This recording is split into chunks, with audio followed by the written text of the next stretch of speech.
The man stands in front of the wreckage of a crashed commercial airplane. Aside from the scattered pieces of the fuselage, the original seat layout of the cabin has been restored. This accident involved 300 passengers and crew members. In order to uncover the truth behind the accident, the man begins a deep dive into the flying environment at the time of the incident. When he opens his eyes, he is now inside the plane, just like any other passenger. Through analyzing the black box recordings, at that time, a passenger left their seat on their own. However, during the simulated reconstruction, Matthew discovers he didn't make it to the cockpit before being called back by a flight attendant. Therefore, the assumption about an interception is completely invalid. This makes Matthew begin to question the authenticity of the black box recording. He is convinced that a larger secret lies behind the accident. Matthew is an exceptionally skilled sound analyst. He can extract from the video the subtle changes in the sound of the propeller, and deduce that the RPM dropped from 1,730 to 1,680. Amidst the chaotic noise, he is still able to accurately estimate a 50 revolutions per minute difference. This talent is one of the reasons his boss assigned him to investigate this case.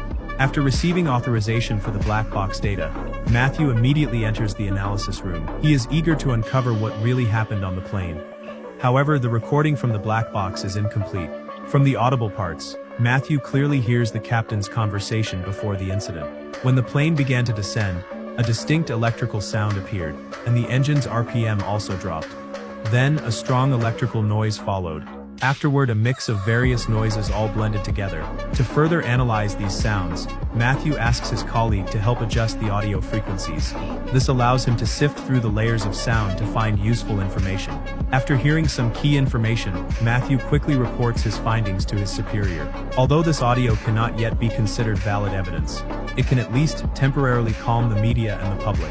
Soon, the airline company presents its investigation results in front of a group of reporters. They release the investigation results for the first time. Based on the black box recordings, someone hid in the toilet at the front of the plane and waited until the flight attendant brought water to the captain, then entered the cockpit and took control of the plane. The airline believes the incident had nothing to do with the plane's safety. This way, all responsibility can be shifted to external factors. After the press conference, a reporter stops Matthew. He thinks the conclusion is too hasty, but in his heart, Matthew knows the conclusion is not true.